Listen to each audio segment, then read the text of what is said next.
No ar, Jornal da CUT.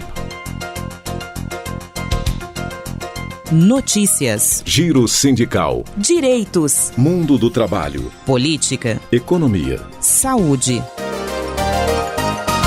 Aqui, a classe trabalhadora tem voz. Olá Brasil, eu sou o André Acarini. O Jornal da CUT está começando e nesta edição a gente destaca abuso de poder no 7 de setembro. Partidos denunciam e Ministério Público Federal deve investigar. Mercedes-Benz anuncia a demissão de 3.600 trabalhadores no ABC. Rádio CUT. Aqui a classe trabalhadora tem voz. No dia 7 de setembro, o presidente Jair Bolsonaro, candidato à reeleição, usou estruturas do Estado no bicentenário da independência para fazer campanha eleitoral. Convidados, os presidentes da Câmara, Arthur Lira, e do Senado, Rodrigo Pacheco, assim como autoridades do Poder Judiciário, não compareceram.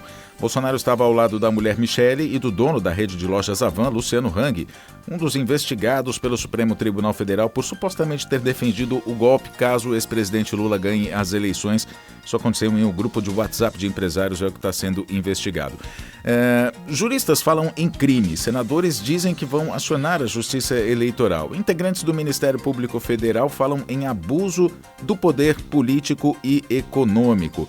O Ministério Público Federal instaurou um inquérito para monitorar o eventual uso dos desfiles de 7 de setembro como ato político partidário pelo governo federal na terça-feira.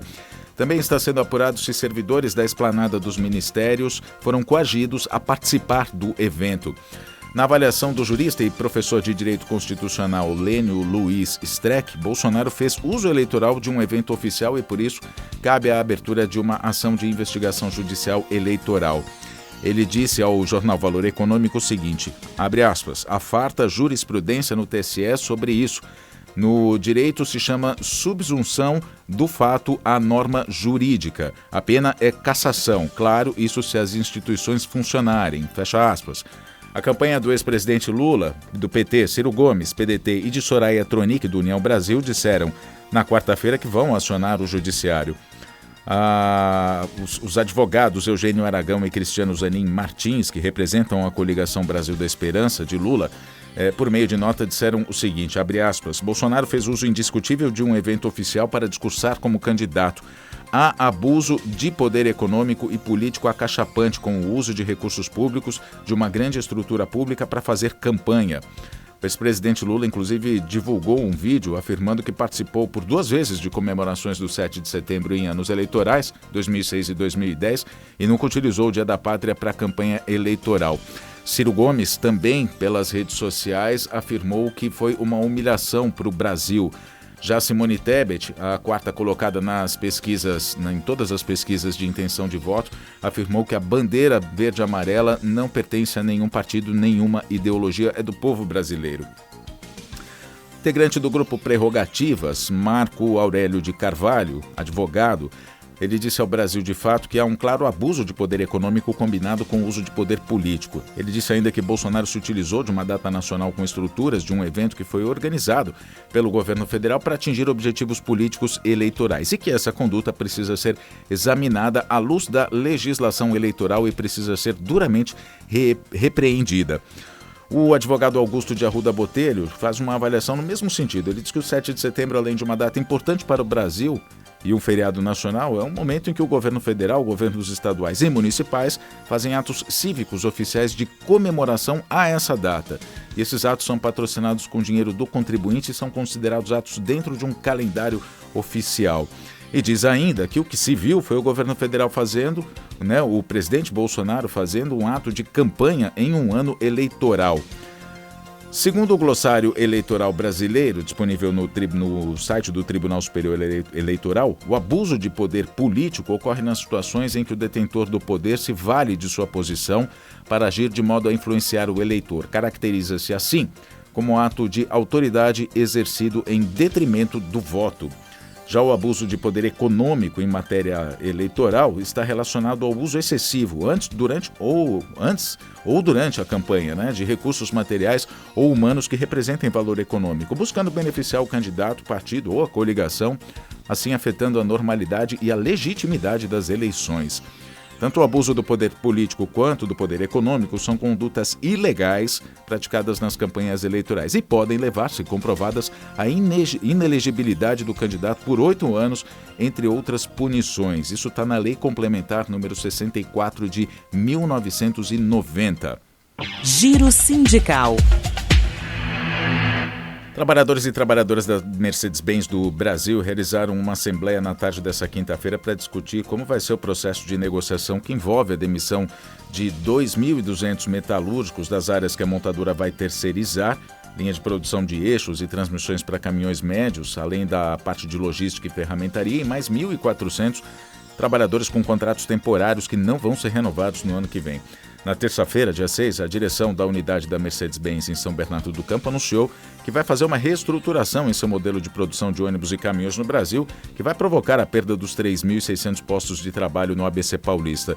O Sindicato dos Metalúrgicos do ABC já pediu a abertura de uma mesa de negociação para tratar do assunto e tentar preservar os empregos. De acordo com informações do jornal Valor Econômico, a direção da multinacional afirma que a medida inclui um plano de terceirização da produção de peças, que hoje é feita quase que toda internamente na Mercedes.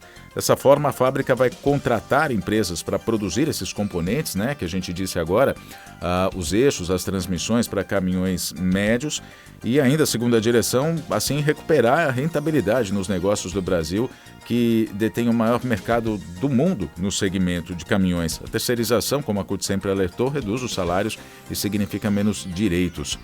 Um dos motivos alegados pela multinacional para a chamada reestruturação é que há uma expectativa de queda nas vendas de caminhões para o ano que vem, quando entra em vigor uma nova legislação sobre a emissão de gases poluentes. E os veículos serão produzidos com a tecnologia Euro 6, que é mais cara. Por conta dessa previsão de preços que vão ficar mais caros, muitos compradores já se anteciparam e compraram veículos com a atual tecnologia, que é a Euro 5. Um outro motivo seria a fábrica estar trabalhando no vermelho há pelo menos 8 anos, fruto de investimentos que não deram certo no país, como a produção de veículos de passeio. Inaugurada em 1956, a fábrica da Mercedes-Benz de São Bernardo foi a primeira montadora do país e conta com cerca de 9.000 trabalhadores. Foi a primeira montadora da marca no país, E conta com cerca de 9.000 trabalhadores atualmente. É a maior planta fora da Alemanha, terra natal da marca. No Brasil, a Mercedes detém 27,6% do mercado de caminhões, de acordo com dados divulgados em junho pela Federação Nacional de Distribuição de Veículos Automotores, a FenaBrave. Somente no primeiro trimestre do ano, o crescimento nas vendas do segmento foi de 3,9% em relação ao mesmo período do ano passado.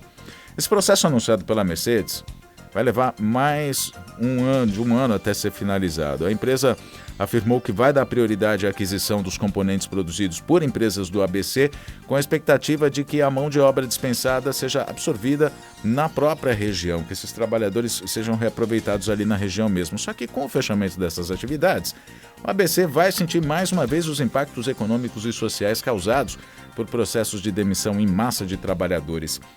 Em janeiro de 2021, ano passado, depois de 100 anos no país, a Ford anunciou o fim de todas as suas atividades no país. 2 anos antes já tinha fechado a fábrica de São Bernardo do Campo, que fabricava caminhões.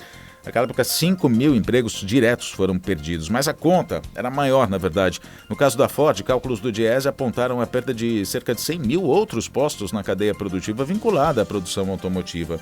A Toyota, uma outra montadora histórica no Brasil, a fábrica de São Bernardo foi inaugurada em 1962 e foi a primeira fora do Japão, encerrou as atividades no ABC em abril desse ano, transferindo a produção para outras cidades do interior paulista. Cerca de 580 trabalhadores perderam o emprego. Tanto o fechamento da Toyota como o caso da Ford são resultados do que as montadoras chamam de reestruturação, que é um processo característico do capital para reduzir custos com impacto direto aonde? Na força de trabalho, ou seja, demitindo trabalhadores e sem avaliar alternativas viáveis para manter a produção e o emprego.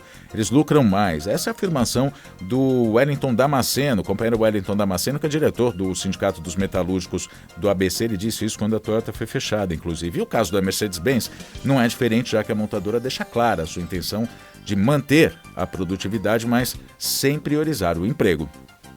O Jornal da CUT fica por aqui. Muito obrigado pela sua companhia. Nós nos falamos na próxima edição. Até lá!